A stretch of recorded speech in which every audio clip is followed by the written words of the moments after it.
Hi everyone, I'm Sneha Sheth, and I built Dost Education to get every child school ready in India. I had the idea for Dost when I was working on an education reform program in Bombay, and I would talk to hundreds of mothers who hadn't gone to school themselves. That really frustrated me because I was the same age as them, and I felt like I had a totally different experience because of my parents' education and their ability to provide that back to me. So these mothers who hadn't been to school would say stuff like, well, मैं तो अनपढ़ हूँ, मैं क्या कर सकती हूँ? In Hindi, they were saying, well, I'm illiterate. I don't know what to do with my child. How can I really help them?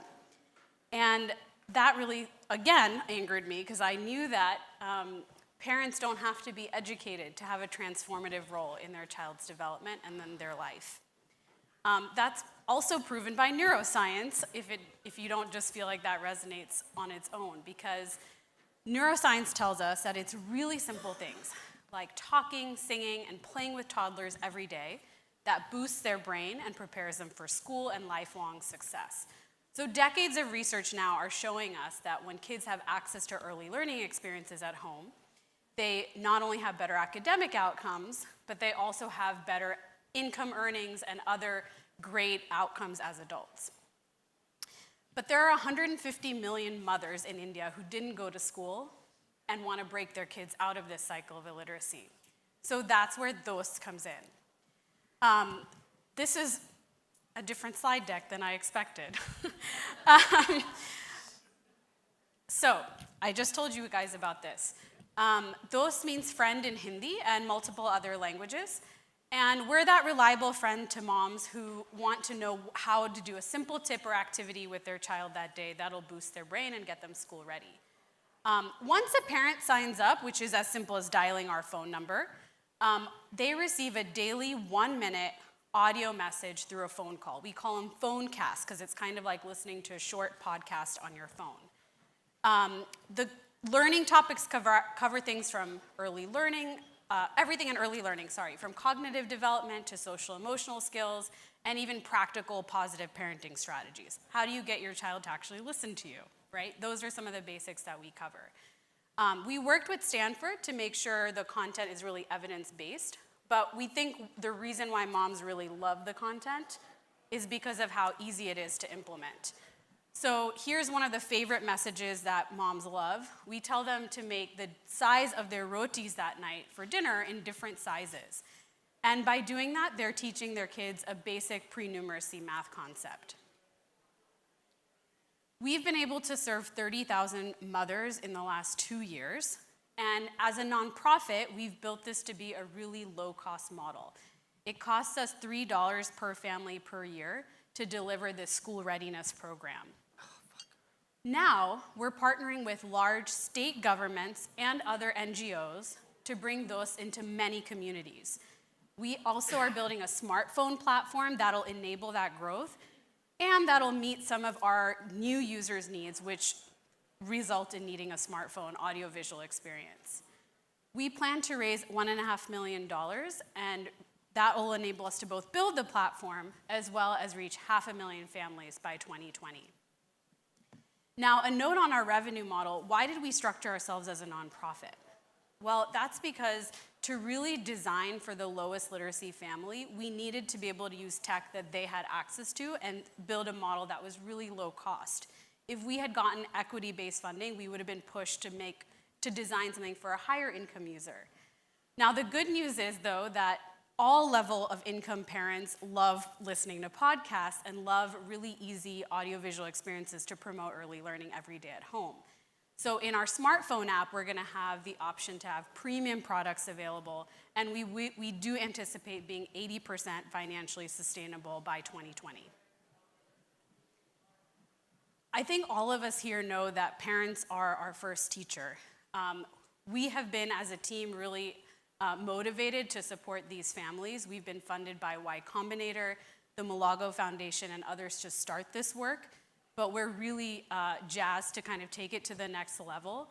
And I hope you join us in helping these motivated moms transform their children's early education and life. Thank you.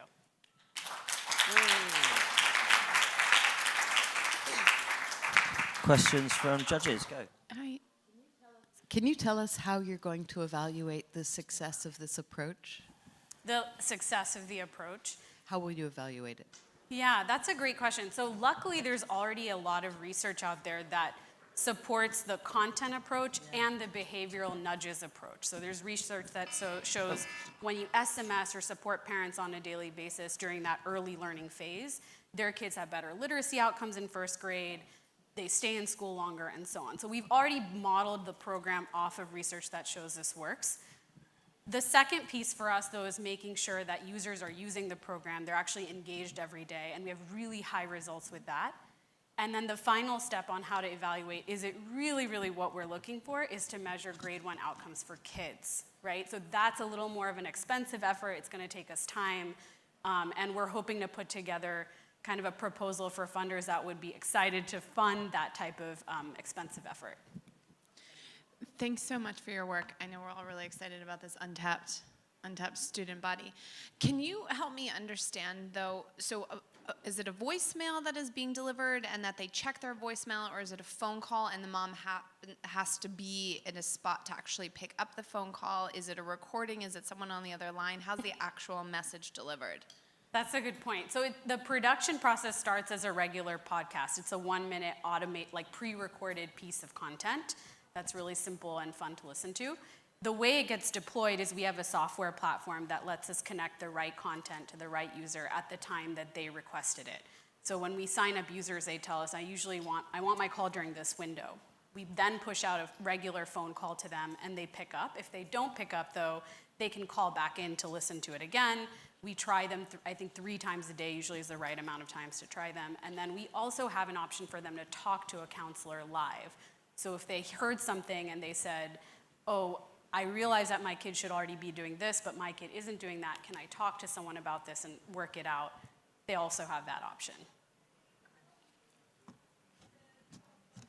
I have about the $500,000 US you plan to raise by 2020.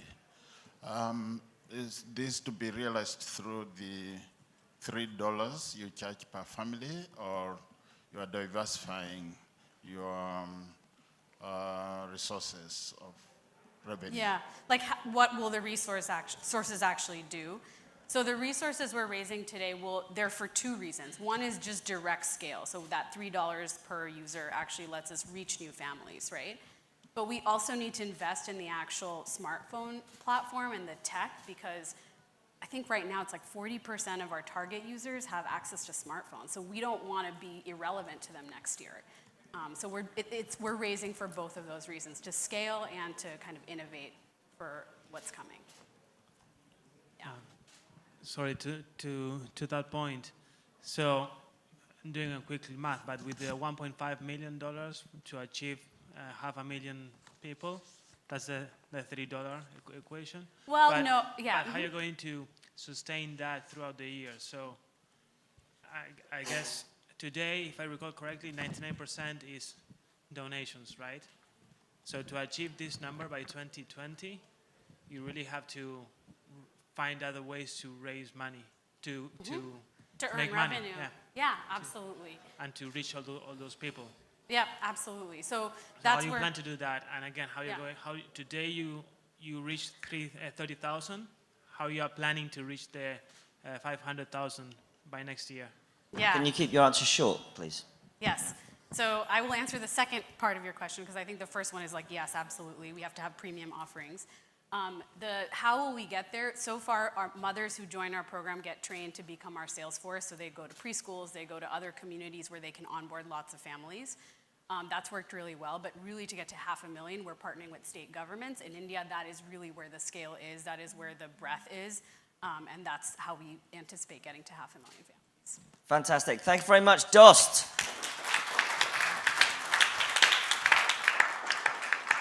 Now pitching for, now allow the judges just to gather their thoughts for a few seconds before we hit the next pitch.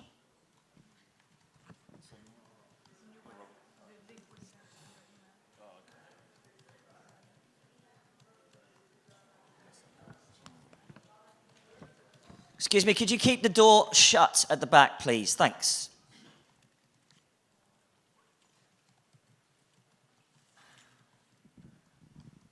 Okay, everybody?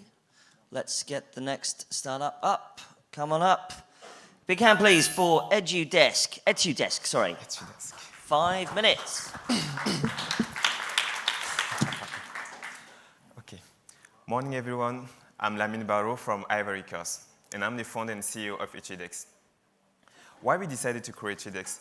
There is a growing skill gap on the continent, African continent, because it takes more than 10 years to update academic curriculum in university and private school. But at the end, 50% of business skills today will be obsolete in 2 years. And this growing skill gap only creates low-performing graduates and confused job seekers because they're getting degrees, but they're not even getting a simple internship. And other side, it's very complicated for companies to hire graduates for their position, their entry-level positions. Excuse me, everybody. And after working during 6 years with local companies, I came up with a solution, EdTech, an online learning and coaching platform designed to upskill students and job seekers for the most demanded skill by companies. So how it works? The learners register on our platform for free, and he has the possibility to assess his skills on a careers. And when he realized that he doesn't have the required skill for the job, he pays our 3-month programs. It costs $180, and we give him access to online learning resources designed for the career path. And after that, an industry professional will coach him through WhatsApp or Skype on the execution of some practice cases. And after that, we connect them with our recruiter partners who integrate those people in their companies. So what about the market? Today, according to the World Bank, there is more than 11 million of graduates each year and accumulated of 120 million job seekers leaving universities and schools. But those students and job seekers have only 3 options. They go through job board where the success rate is less than 2%, or they could go through recruitment firms, which is the same things, but very cost-effective for companies, and it's not affordable for SMEs and startups. The general option is to apply directly to companies' position offers, but it's very expensive for companies because they spend $3.6 billion on upscaling those recruitees. And EdTech wants to capture the potential of this workforce and to train them before to place them in companies. And this is the last mile training market, which is the combination of 500 billion recruitment market and 200 billion vocational training market. What we've done so far, since I had the big idea in September 2015, I took part to the Founder Institute, a Niger stage accelerator based in Silicon Valley. And after graduation, I've launched EdTech in May 2016. I've raised a seed capital in 2018, $60,000, and I built a team of 11 employees based in Ivory Coast, Senegal, and Paris. I also have a network of more than 65 instructors and tutors. And we've built 2 learning paths, and we've produced more than 35 online modules. And today, our traction, we've trained more than 3,000 learners. We have more than 40 recruiter partners, and we've generated 28,000 the last 6 months. And we successfully placed today 7 persons. So we believe that education is the most powerful weapon which we can use to improve people's life and to give to the next generation of African young professionals decent jobs. So join us as instructors, partners, recruiter partners, or also investors. Thank you. Questions? Thank you. If you're, I was wondering, how do you source your tutors, and how do you vet them to keep a good quality of tutors? Okay. In our business model, companies don't pay to recruit people, our learners, but they sponsor our content. And we collaborate directly with them. So our tutors are professionals that work in those companies. I worry, since you're targeting out-of-work young people, $180 seems like such a huge amount. Who can pay this much? 180. Students today pay, we have 41 students that pay that amount. And our competitors like Udacity, even Open Classroom offer the same curricula for more than $2,000. And our strategy to reduce drastically the cost is the collaboration with companies who support us to build the content. Sometimes they support us financially. So it helps us to reduce the cost and to make it accessible to our learners. Thanks. So you have, I think you said 3,000 learners and 40 companies. Yes. At that point, it's kind of a chicken and egg game. So how you're planning to attract both both the companies and more people to sign in there, and also how you're planning to improve your placement ratio, because you were talking about placement ratios before, but you have 5 learners placed out of 3,000. Yes. Today it is 7 persons we've placed. There is 2 people the Societe Generale recruits last weeks. So the thing is that companies is our partners, so that's why we try to recruit the maximum of them, and they do not pay to recruit our learners. What we do is that we take 20% of the 3 first month salary of the learners. So we recruit the companies, and we also try to sell our paths to learners, because learners pay our costs because they know that when they will end it, they will have the chance to get a job. So we try to do the same things, the 2 things. Okay, we've got time for one quick question. Yeah, I think the question is, how are you going to scale up the number of people that are getting recruited? Because obviously 7 out of 3,000 doesn't seem a huge amount. So how are you going to grow this? Okay. Firstly, placement were not our model. We were just training our learners. But after we realized that after training those people, we have a value that recruitment firms or even a job board hadn't. So that's why we decided to go on that market. And we started in December 2018. Fantastic, thank you. EdTech. Next up, well, we'll just let our judges confer for a few seconds.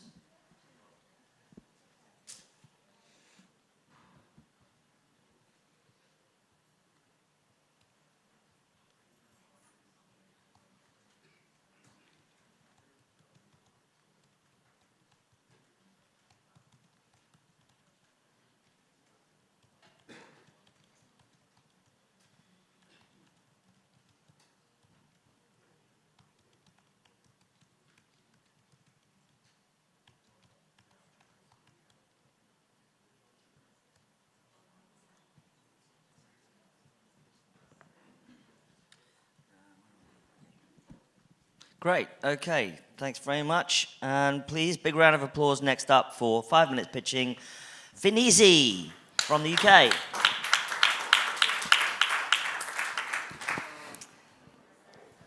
Cool. Good afternoon. My name is Monique Bars. I'm the founder and CEO of FinEasy, and we are making finance easy using an AI chatbot to improve the financial capability of billions of people profitably. When was the last time you went a full day without making a single payment? In today's world, being financially illiterate is the same, if not worse, than not being able to read or write, because to fully participate in society today, financial literacy is critical.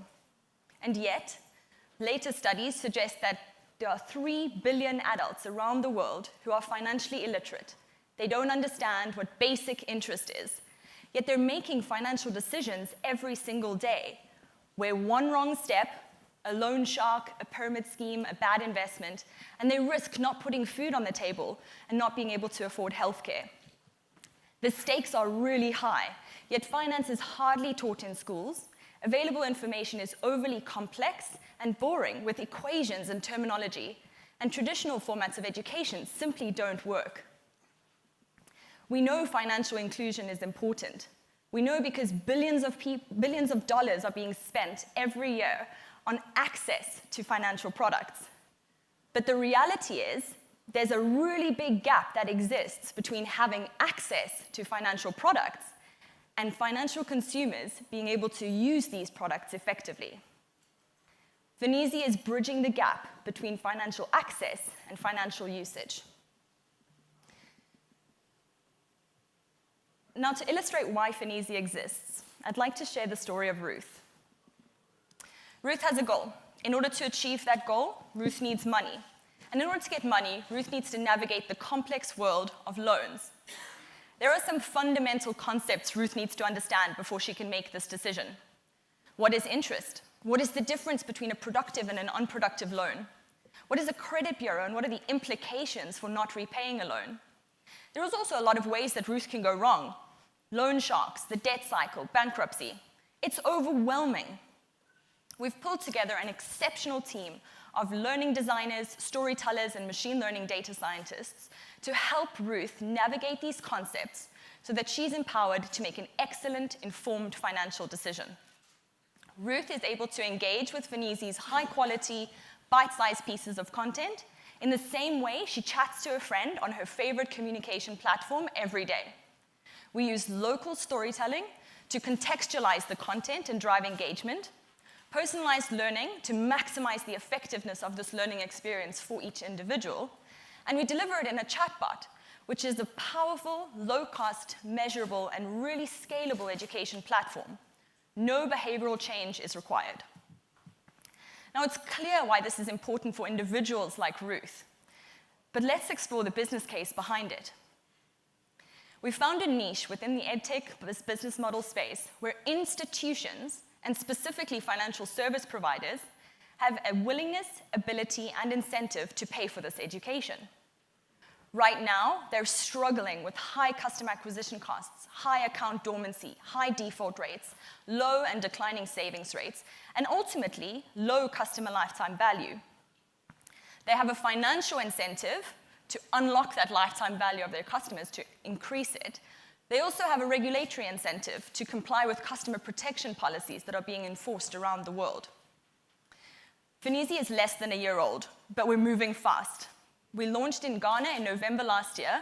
We've accumulated nearly 2,000 users, and we're currently running a 5,000-person pilot with one of the biggest financial institutions in Ghana.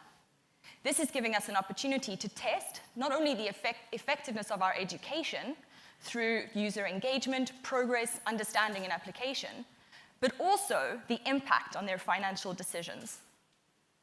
But this is just the start. This is a global opportunity, and our goal is to reach 100 million users with $200 million of annual revenue and 75% margins, in line with our high-tech, low-cost, high-scale approach. Now, before I go, there's one thing I forgot to tell you about Ruth. Her goal was to expand her printing business and send her children to college. Now imagine that to the power of billions. Thank you. Thank you. Questions from judges?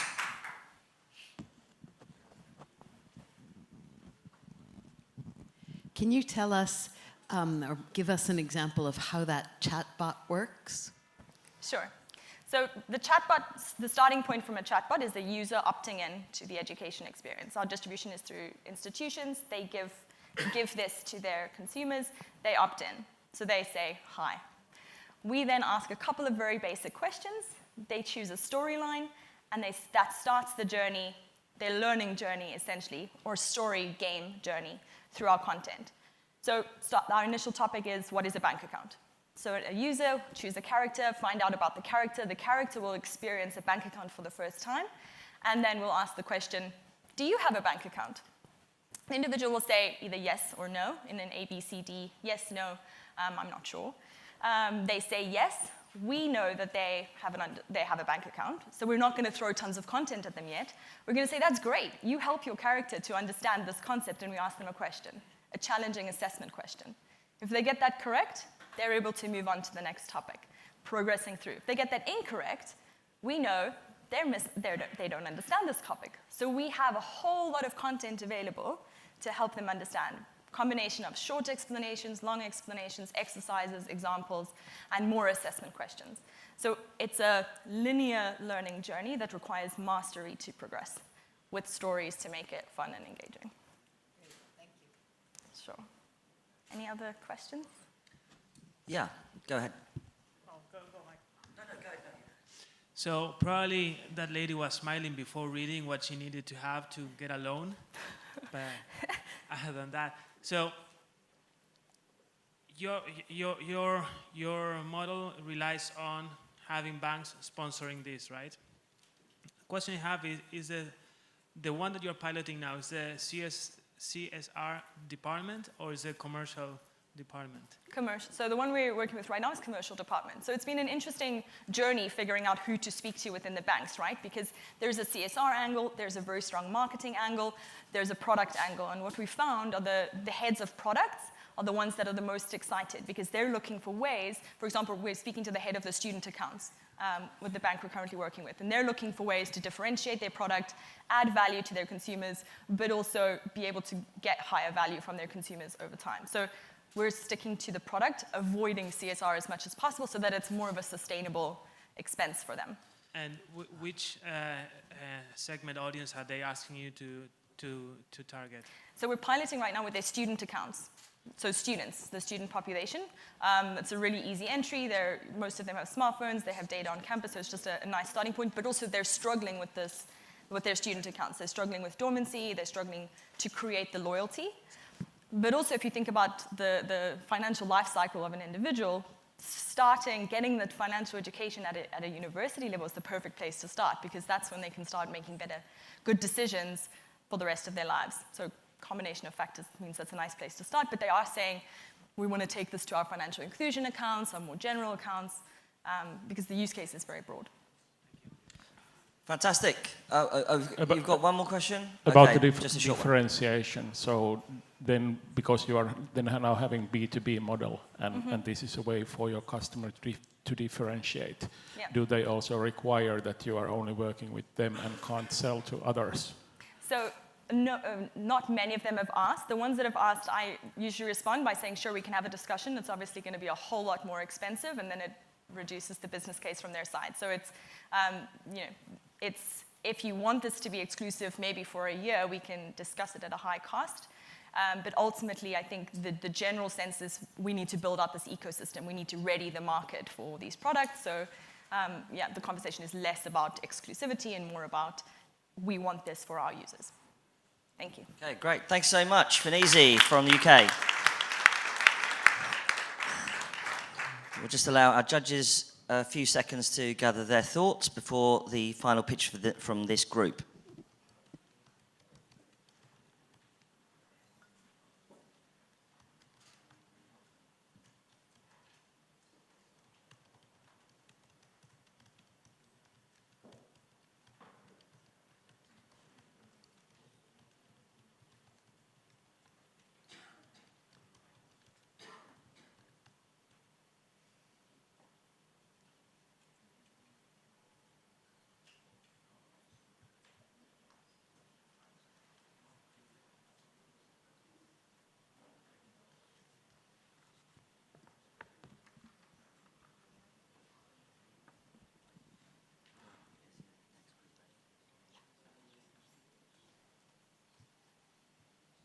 Okay, we'll move on now to the final startup from this group before moving on to our second group. Please give it up for Mtabi from Tanzania. Good afternoon, everyone. My name is Given Edward. I'm the CEO of Mtabe Innovations. Now, earlier this morning, Mr. Varki said something that really resonated with me. He said, when it comes to EdTech, it's not just about the technology, it's also about the people. Now, that resonated with me mostly because of our core belief in everything we do, which is good innovation is one that uses a technology which people already have, can afford, and know how to use. But even more than that, Braydon spoke about how if we do not get things right now, the people in the future are the ones who are going to have to live with our mess.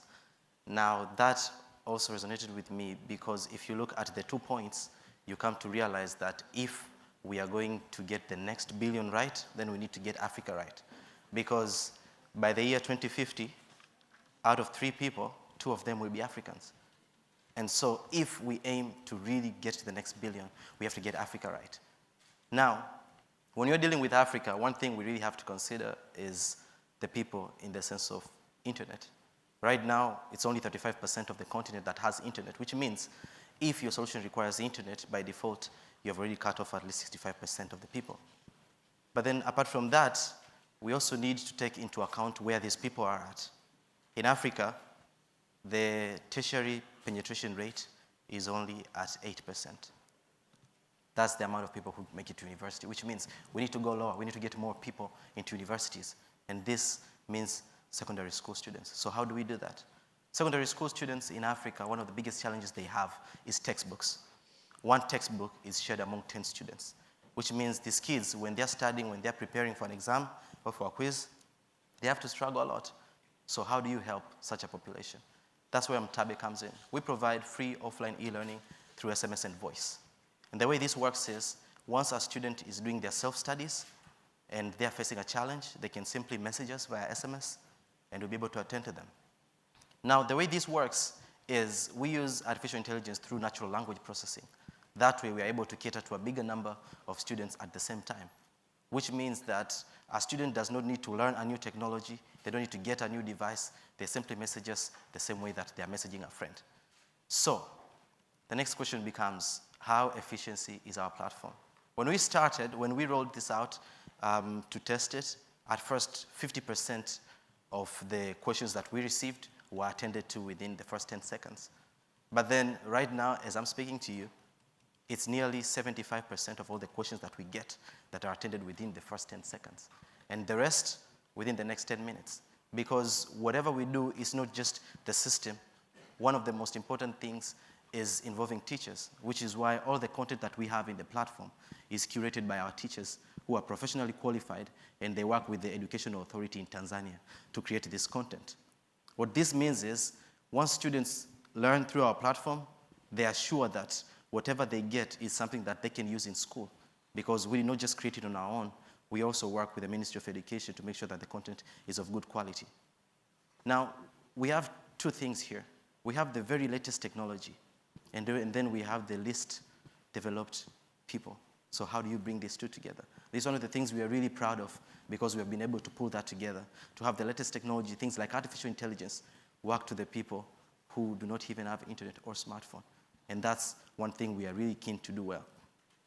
But again, we need to go back to the people. In a country like Tanzania, nearly half of the people live under $1.90 a day, which means if you are to charge them in a platform like ours, it will be against the very goal of why we exist. And so what we have done is we have partnered with a leading mobile operator in Tanzania, Vodacom, who have agreed to bear the costs of SMSs on behalf of the students. That way we get to generate revenue, while at the same time the students are able to learn at no cost. Now, the next thing that we want to do next is Mtabe Voice.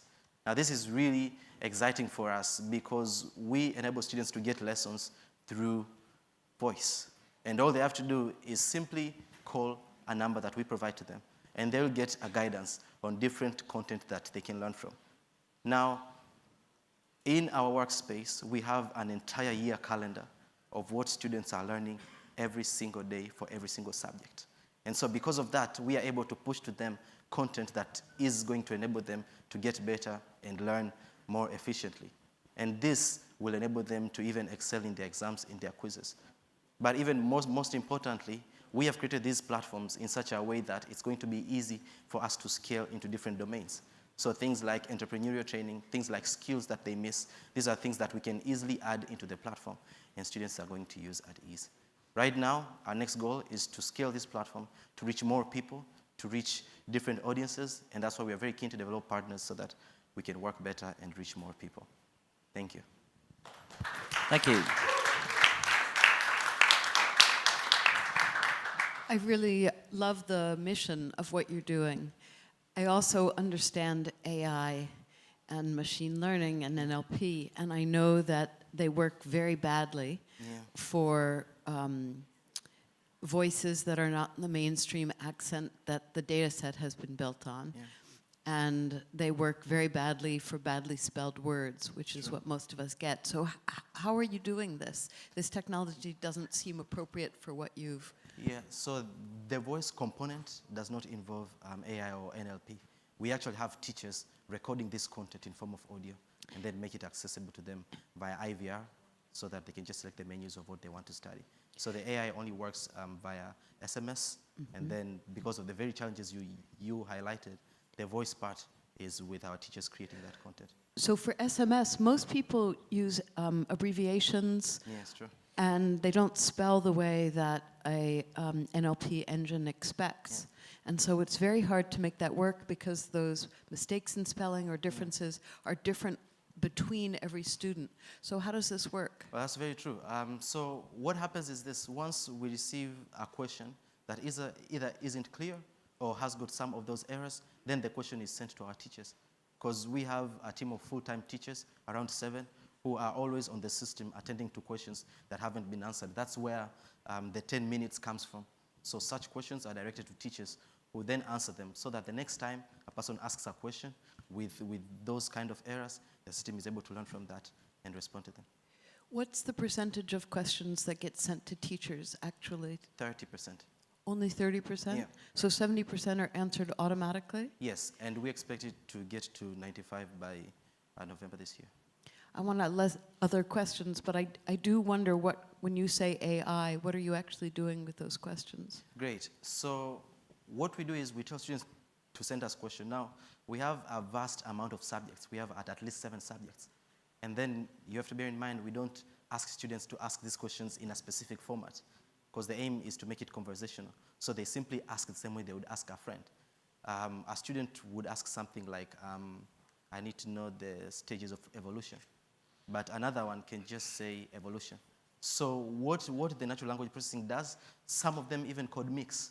They use English and they use Swahili. So what it does is simply understand what the student is trying to get and then fetch it from that. That's how the natural language processing comes in. How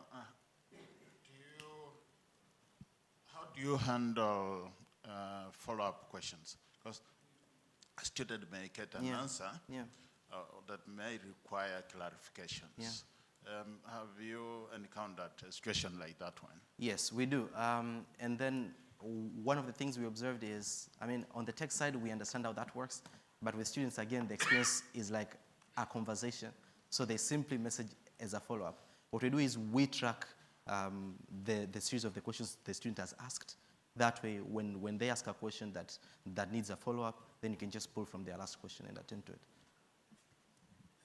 How do you guarantee that the reason why they're using your solution is for their own learning and not to cheat or do the homework in their place? Yeah, that's a very good question. So in Tanzania, you're actually not allowed to have a mobile phone in school. So you can only use it when you're doing your self-studies at home, etc. So that is one sure way we know that students will not use this in school. Surely, there are times when the exams are going, you can observe peak questions like the evenings before exams. A lot of students are online, then you know they're just preparing.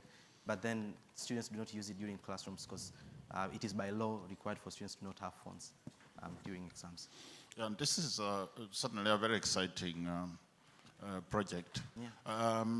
So it also lists a number of questions just to understand fully. So far, this has already worked with 10,100 questions. Yeah, so my question now is,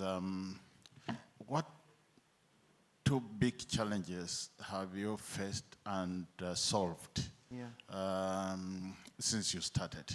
The biggest challenge we faced, one of them was cost, because we did go into the remote villages where we are aiming to help these people, and we talked to parents and teachers, and most parents raised concerns about the cost, because then how do you charge a person who lives under $1.90 a day? So that was really big for us. That's why we partnered with a leading operator.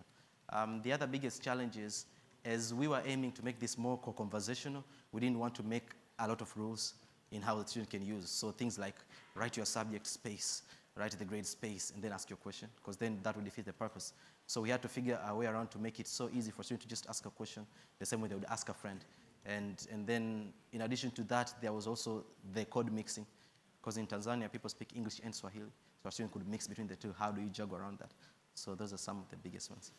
About your roadmap forward, so are you planning to stay in Tanzania, or are you planning to go to other countries in the region? Yeah. And if you are planning to, what is your kind of go-to-market strategy? Great. So we're definitely planning on scaling, but our biggest priority among everything is to make sure we get this right. We don't just want to rush to scale. And so for that, what we're doing right now is pretty much developing partners and see what needs to happen in other markets. Because again, since we base our content on the curriculum, it means that we need to sit with teachers in that very country and talk to them. So that's what we are currently doing right now, trying to understand those markets. But then again, we're also thinking of scaling vertically, in the sense of moving from school content to things like skills gap, things like entrepreneurship training. And so we are figuring how to do that for people who, again, don't have internet or smartphones, because then this is the big chunk of Africa who are actually the next billion, so we need to get them ready for that, for the future of work. Awesome, thank you so much. Oh, are you okay? Sorry, I apologize. Thanks very much, and Tebe.